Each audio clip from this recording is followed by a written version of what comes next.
The story kicks off with a kid named Hibiki, who is bolting for his life through a barren valley while being pursued by a horned rabbit. He has no clue how he ended up in this mess, or what is even stalking him. So the whole thing feels completely out of the blue to him. He wonders to himself what kind of beast that is, and then suddenly hears a soft female voice that scans the creature up and tells him it is a level 1 horned rabbit. He has no idea what the voice is, but he tells it not to go anywhere because he is terrified. The rabbit suddenly leaps at him, but he manages to swerve out of the way and lands on top of it, flattening it to death. Meanwhile, deep in the forest, an elf girl is seen trekking her way through the trees when an unknown male voice pilots her path, telling her to keep heading east because there is something very valuable waiting for her there.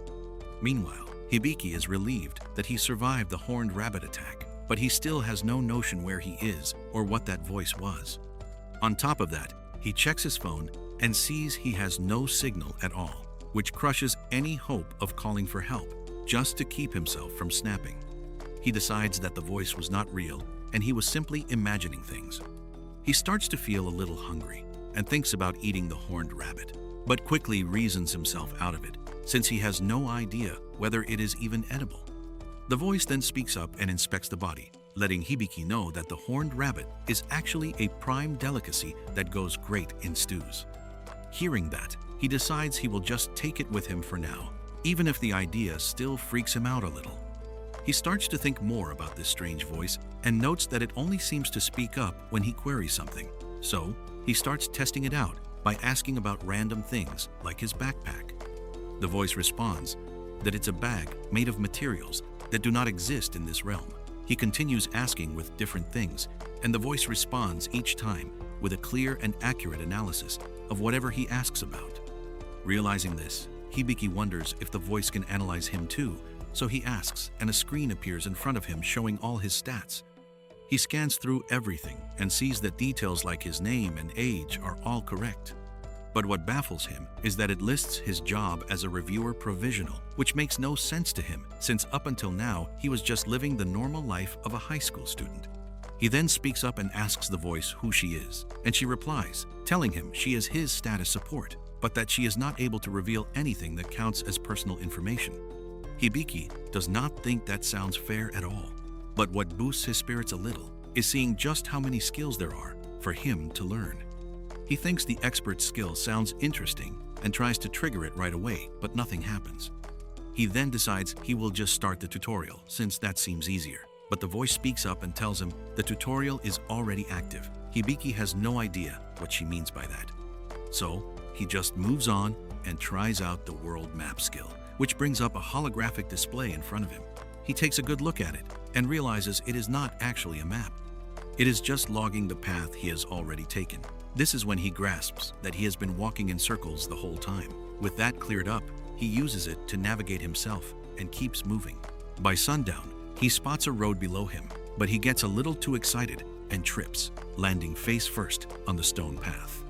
As he sits up, the voice announces that he has just earned the title Stranded in an Ice Sky. Hibiki is rattled by that, but he quickly realizes he has grander things to worry about. As a giant monster towers over him, he thinks it is all over, but then a magic arrow shoots in out of nowhere and snipes it instantly.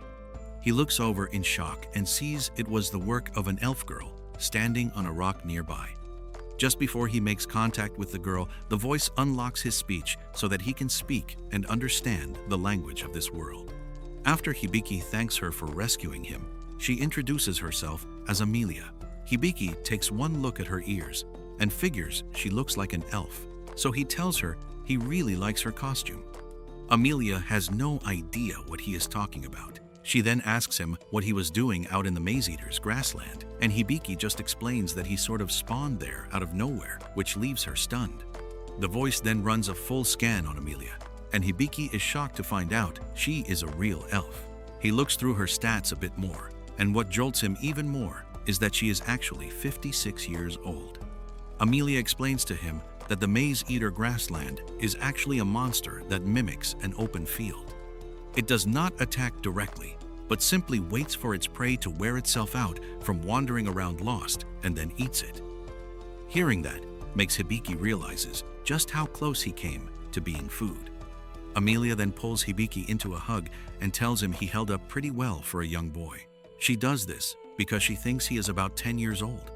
But when he tells her he is 16, she immediately lets go and says she had no idea someone his age could be in such a tiny body. Night falls shortly after, and they set up camp, where Hibiki learns that in this world, you are considered an adult the moment you turn 15. After finishing off the horned rabbit for dinner, Hibiki asks Emalia where exactly they are. She immediately spits her tea straight into his face at hearing such a question. She then wipes his face while apologizing and tells him they are in the kingdom of Habraya. Hibiki tells her he would not know that because he comes all the way from Japan, but she has never heard of it, which only confirms to him that this really is another world. Emalia figures he must be feeling lonely being so far from home, so she tells him she will take him to the city tomorrow, and Hibiki is grateful for that. As Hibiki sleeps, Emalia watches him and comes to the conclusion that he must be the precious thing the spirit told her about, and shortly after that, she nods off to sleep as well. Hibiki begins to dream about his past life and recalls a warm memory with his 3 closest friends, Amine, Kayoyuko, and Tiki, at the diner where Amine works. These 3 meant a great deal to him, even though they never missed a chance to point out how short he is for a 16-year-old. After that, his dream shifts to how he ended up in this world. It was the last day of school just before summer break, and he was about to walk into a classroom when a sudden bright flash of light hit him, and the next thing he knew, he was here. He wakes up from the dream and checks his phone, thinking about how anxious his friends must be right now. He then looks up at the sky and spots some glowing green shapes floating above. The voice looks them up and tells him that it is a special protective barrier that Emalia set up to keep watch over the area.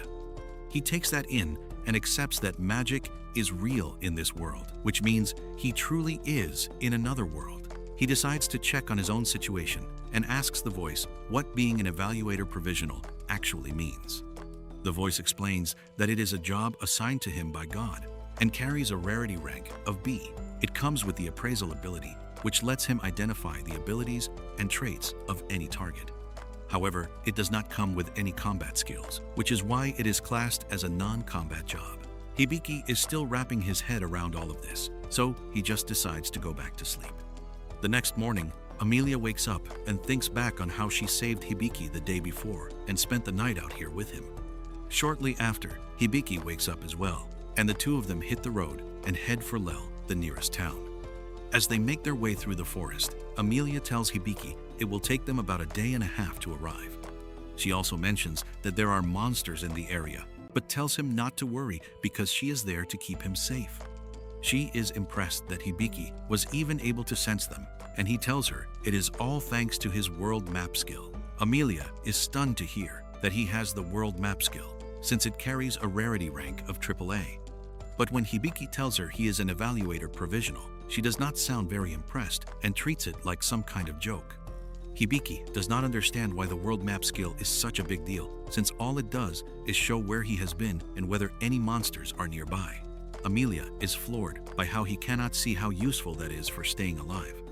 Hibiki then pulls up his world map and asks if anything dangerous is close by, and it points that a crystal horned rabbit is in the area. Emalia lights up at hearing that, because crystal horned rabbits are extremely rare and can easily sell for up to 200 gold coins. She immediately grabs Hibiki and tells him to lead her straight to it. They track the crystal horned rabbit from a distance, and Emalia uses her magic to cover their sound and smell so they are harder to spot. Hibiki is blown away by this and tells Emalia she is amazing. But she tells him right back that he is the one who is amazing because of his world map skill, and that any adventurer party would be lucky to have him since appraisal is a non-combat job. If he ever joined a party, he would just let the others handle the frontline fighting while he stayed in the back and offered support. Emalia really wants to form a party with Hibiki, but does not want to come across as too desperate. So she decides she will just show off her skills and let Hibiki be the one to ask her. She picks up her bow and gets ready to shoot, but Hibiki notices she has no arrow. She explains that her job is spirit archer, meaning she can shape arrows out of wind and fire them. She sends a spirit arrow straight at the rabbit, but it manages to dodge at the very last second, which leaves her stunned. Emalia figures there is no catching it now, because it has an escape skill that lets it dodge attacks at high speed. But the moment Hibiki finds out that it cannot use its skills while it is in the middle of attacking, an idea comes to him. If he can get the rabbit to come at him, Emalia would have a clean shot. Emalia is not convinced such a straightforward plan would work, but Hibiki tells her not to worry because when he scanned it, he found out it is not very smart. While the rabbit is out in the open, a stone wall suddenly shoots up in front of it, startling it. It then spots Hibiki lying on a rock and takes the bait without a second thought. Just as it lunges to attack, Emalia lines up her shot and drops it instantly. Emalia is genuinely surprised it actually worked. All it took was putting up rock walls to cut off every other path and funnel it straight at Hibiki, though it also means the rabbit saw Hibiki as completely harmless. The voice then alerts Hibiki that his skills have leveled up, which confuses him since Emalia was the one who landed the kill. Emalia explains that he used his appraisal skill throughout the whole thing and even put himself out there as bait. So he earned the level up because he played a real part in it. Meanwhile, up in heaven, the god who brought Hibiki here is pleased with how he is doing so far, but reminds himself that this is still only the tutorial, meaning Hibiki still has a very long road ahead of him. The scene then shifts to the Adventure Guild, where a girl named Ival has just finished registering as an adventurer. The receptionist points her toward the job board, but Ival tells her she already has her first quest lined up. She is going to be searching for something very special. After a long journey, Hibiki and Emalia finally arrive at the city of Arwell.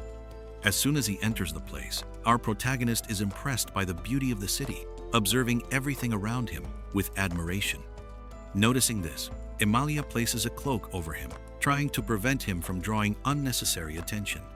Even so, she reassures him by saying that with the money obtained from selling the horn, they will be able to buy better clothes and even some combat equipment.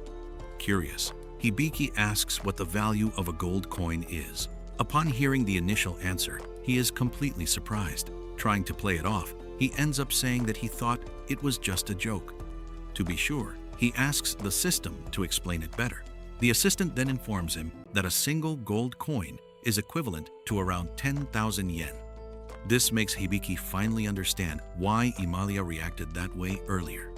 While he is still thinking about it, Emalia approaches and touches his face, warning him to be careful when saying things that reveal his lack of knowledge.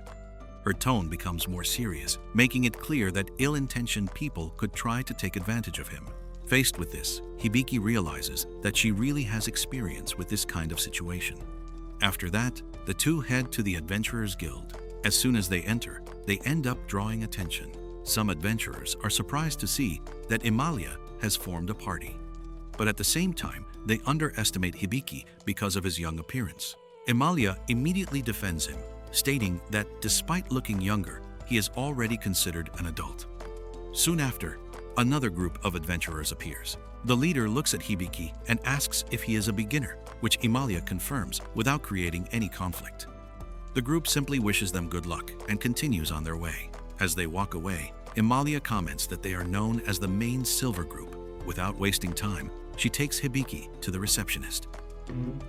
There they meet Joel, but Emalia already directly asks for a private room to negotiate the sale of an item. Clearly, she is eager to close the deal. The scene shifts to an office where they meet an impressive muscular man. He introduces himself as Balsdeer, the guild master. Hibiki, curious, even asks for permission to touch his muscles, commenting that even when training, he cannot gain mass because of his own body. Bal, excited, begins to explain his training routine, assuring that it works. Meanwhile, Hibiki's assistant mentally informs him that he has acquired a new water magic ability. After the conversation, Jewel formally introduces herself as a receptionist and also an assistant instructor of the guild. Then she asks which item they wish to sell. Emalia reveals the horn, and upon analyzing it, Bals comments that it is even larger than a specimen he saw years ago. Because of that, he offers 400 gold coins. Hibiki is already happy with the amount, believing that Emalia will accept, but she surprises him by asking for 800 coins. The negotiation continues for a while, with several offers and counteroffers. B tries to refuse, but Emalia insists and threatens to sell it elsewhere. After much discussion, they reach an agreement of 700 gold coins.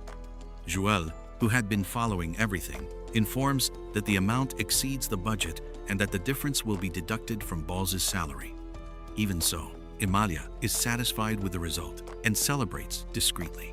After that, she leaves with Jewel to finalize the details of the transaction while Hibiki remains waiting in the lobby.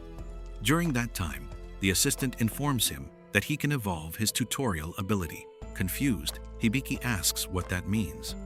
The system explains that it is a special ability granted to people with a low survival rate, allowing them to receive guidance and learn the basics with divine help.